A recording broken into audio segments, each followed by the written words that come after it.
One of the biggest misconceptions successful business owners make is believing international planning begins when they've decided to leave Australia. In reality, by then, some of the most important planning opportunities may already have passed. I often receive emails from business owners that say something like this: "We're planning to relocate in a few years. We'll probably start implementation closer to the time." It's a very logical assumption, but it's based on one misunderstanding, that implementation begins when you relocate. It doesn't. In fact, the relocation itself is often one of the later milestones in the entire process, because successful international planning isn't about preparing to move. It's about preparing so that when you are ready to move, everything is already in place. And that's one of the biggest differences between people who enjoy flexibility and those who find themselves making rash decisions under pressure. Hi, I'm Virna White, CEO of WealthSafe. Welcome to the Complete Wealth Control System. In this series, I'm going to take you behind the scenes and explain how successful Australian business owners, founders, and investors transition internationally. Not just where they move, but how they prepare, how they sequence decisions, and why many of the most important decisions occur years before they ever relocate. Because international planning isn't a single event.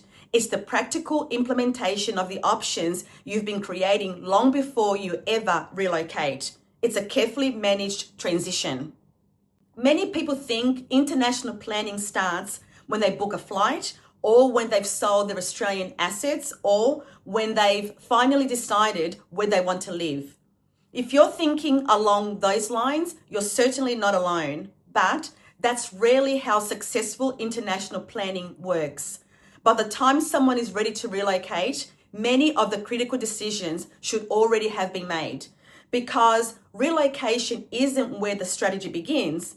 It's often where the strategy reaches one of its major milestones. Recently, I was speaking with a husband and wife who were planning to relocate internationally later in the year. They asked whether it would be better to wait until they arrived before beginning implementation. It's a very reasonable question. In fact, it's one of the most common questions I'm asked, but it's based on an assumption that implementation starts once you've relocated. In reality, if implementation is required, it generally begins well before relocation, so the transition can occur in the correct sequence. That's a very different way of thinking.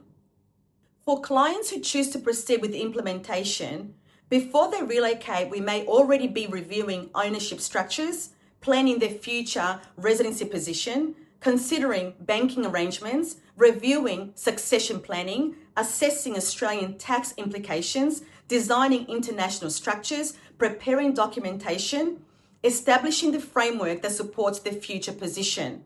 None of those activities happen because someone has already moved. They happen so they can move correctly, because once relocation begins, the objective shouldn't be trying to solve problems. The objective should be executing a well-prepared plan. One of the words we use frequently at WealthSafe is sequencing, because successful international planning isn't simply about what you do, it's about when you do it. One of the core sequencing principles we use at WealthSafe is this: residency first, structure second, assets last. That sequence matters because changing the order can create unnecessary tax, legal, and practical issues. When you understand the sequence, the decisions become much clearer. People often assume implementation means setting up companies or opening overseas bank accounts. That's only a small part of what we do.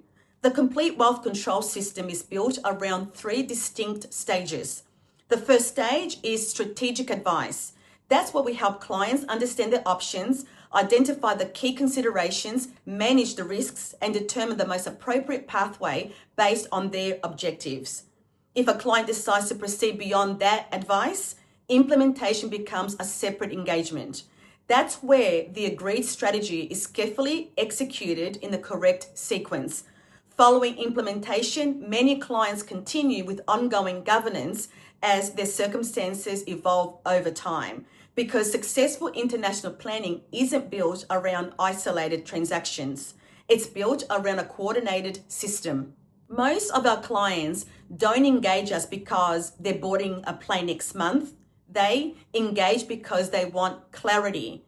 They want to understand what options are available, what should happen first, what can wait, which decisions may affect future flexibility, what risks should be addressed now rather than later. If you're asking yourself those same questions, you're asking exactly the right questions. They're looking for clarity before deciding whether implementation is the right next step, because confidence comes from having a plan, not from making decisions under pressure. At WellSafe, we've never believed the best international decisions are made at the airport. We've always believed they're made years beforehand, with time, with planning, with sequencing, and with a clear understanding of the future you're trying to create. Because international planning isn't about reacting to change, it's about preparing for it.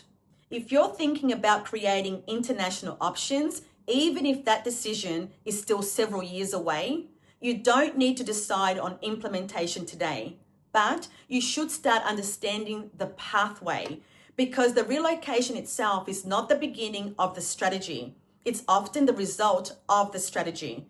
The complete wealth control system isn't about preparing to leave Australia.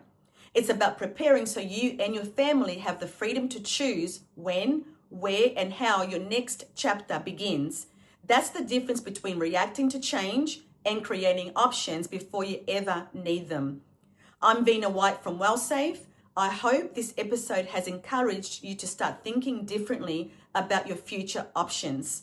In the next episode, I'll explain why WellSafe exists and the philosophy that has shaped the way we've helped Australian business owners, founders, and investors build greater control over their future. Because before strategy, before structures, and before implementation, there is a way of thinking that drives every recommendation we make. I'll see you in the next episode.